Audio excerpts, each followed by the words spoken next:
impression of the safety group so far this spring, and how has that veteran experience sort of translated? Yeah, I've been encouraged. I think it's it's a good mix of old guys and young guys like Preston, Austin Brown, Owen Arnett, guys that have been really big in our culture and playing wise here, and then just encouraged by some of the young guys and transfers. I call them the Matties and Matt Young and Matt Trainer. They've been working at it in the three early enrollee guys as well. So they've been doing a good job trying to work, and been overall pretty encouraged with our progression so far. With Trainer and John, yeah. Like when guys make that jump, I guess what are you looking at that makes you say, hey, this guy is settling in, and once he's here, he kind of is, he has a chance. Yeah, I think I was an FCS defensive coordinator, so I think some of the just sense of urgency of everything that we do in the day-to-day here, like as far as the weight room, the walkthroughs, the meetings, the practice, that's the biggest thing I've been trying to get those guys on. Just like, hey, it's always on the line every day. We got to stack days every day. Like, what is that going to look like for us? But overall, like, it's just been about the little things for those guys to get them caught up to speed, and that's what I've been looking for from them. Like, the playing will come with it. They're obviously talented dudes. That's why they're here, and we believe in them from the recruiting standpoint, and we believe in them now. But it's still just pushing the little things with them to get them caught up to what we're doing here. You work with Austin Brown a lot in your previous role here. What have you seen from him maybe this spring, focusing more on that safety spot than instead of bouncing around a little bit between safety and nickel?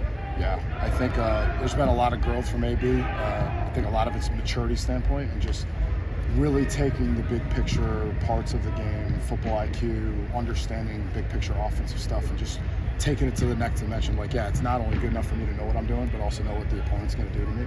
So I've been really proud of him in his maturity that way. And I think just really harping in on one position for him has been better for him instead of bouncing him around. And his role in the past here has been a Swiss Army knife, and that's been good for us, and he did a good job at it. But I think really locking him in at one position is really helping him out right now.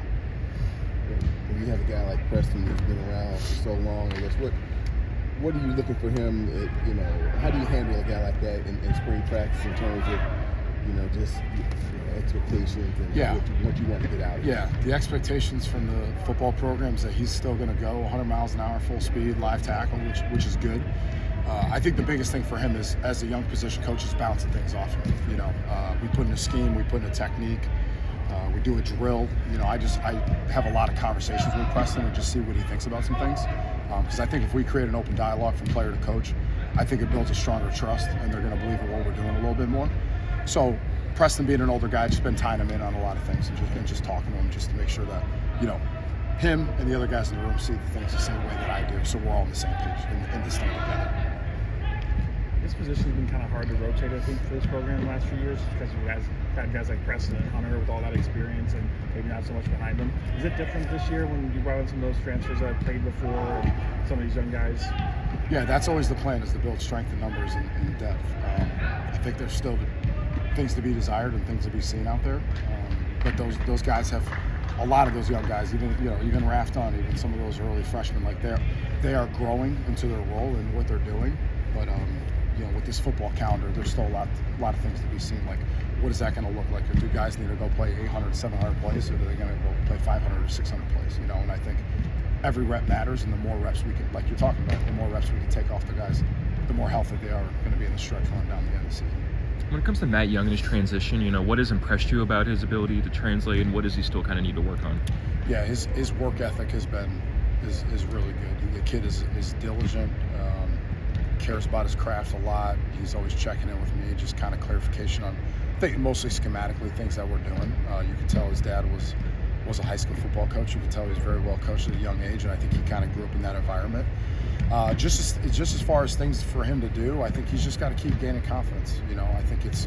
I don't think he's shocked to be at this level. I think he knew he would end up here eventually, but it's just gaining confidence. Like, hey man, you're wearing a Wisconsin jersey, you're wearing number 29. Let's just go cut that thing loose and go play and let it rip and see where things happen. So it was really good to see him go make some plays in the live period on Saturday and just go make some tackle on some Big Ten backs and Big Ten receivers and things like that. So I think it's just gaining confidence, and that thing will keep growing as we get closer to the first game this year.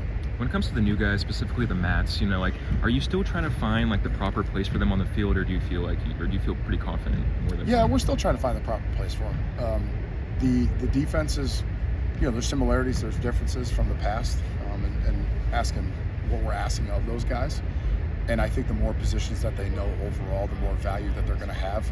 So part of that is by design to create value for themselves. Like, hey, if you don't know just one position, you know 2-3 spots, more likely you're going to be able to get on the field. So it's partly that, and it's partly us as a staff just overall just trying to find out what exactly is their niche and what exactly they're going to do to help our program win games. So it's a little bit of both right now. Paul was just telling us about how maybe this year you guys are meeting more as a full safety group or full secondary than just splitting it up. Like, what do you think that's done for the guys on the field? I think that's been really good. I think in college football sometimes we get in our own silos, right? Like, and I think especially at this level when you have a lot of really highly qualified coaches, especially Coach Haynes, who's been around for a long time and been a head coach and a defensive coordinator, like, we can get in our own little worlds. And I think just getting those guys together has really grown relationships. First and foremost, I think especially in two different groups like corners and safeties, they might be DBs, but they're not always necessarily the same in the way they approach things. So I think just getting those guys together has made them better communicators on the field. And we're going to be able to get through those, those critical moments or those moments of adversity. And you see better communication on the field as we go throughout the spring, not only because we are getting together, but also because of the challenges the offenses are presenting us. They're making us work mentally out there together. So it's been really good. Coach Haynes was talking about the importance of creating takeaways in the secondary. Austin Brown's had a couple. I think Preston Zachman had one yesterday. Just what was your impression of how this group has performed in that regard so far this spring? Yeah, it's been good. When we've had the opportunities to catch the ball, we've been doing a pretty good job catching the football and high point and making it ours. I still think there's an emphasis of what we call a bicep punch, like when the ball carrier has the ball, like can we force more fumbles? That is a category that Coach Tress and Coach Fick, especially Coach Tress in meetings and to the defense, has really harped on. And we still got to grow in that mindset of like, are we hunting the ball? Are we getting the ball out? And a lot of that is just built through confidence in your leverage and confidence in what you're doing. So we've done a good job, but there's still a lot of room to grow. So we can get the ball back to our offense, and that's the number one thing we got to do is create turnovers. One more, sorry. Like a guy like Hunter Worley's, like he is on field, value speaks for itself, but he's also a great leader behind the scenes. Has one guy kind of stepped up, or is it kind of like an aggregate of guys? Yeah, I think it's more an aggregate. Like I don't want to call it by committee, but I think there's three guys that have been in the program that are in that room. It's Zachman, it's Brown, and it's Arnett, and I believe that all three of them lead in their own different ways, which is great. Owen's a little bit more vocal on the field, and he's going to be on guys a little bit quicker. Zachman and AB doing their own different ways as well. So I think between myself and the three of them kind of conversating about how the leadership in that room is going to look, I think they've all done a really good job taking on that new role. And, that's nothing against Hunter, and Hunter was an unbelievable leader. And sometimes when you have that one guy lead, it's a lot for that one guy's shoulders. And I think it's been really good that we've been growing more leaders in the room and saying like, hey, it's okay for you to step outside your comfort zone. Like, you are a senior, this is your team, this is your program. So it's been really good between those three.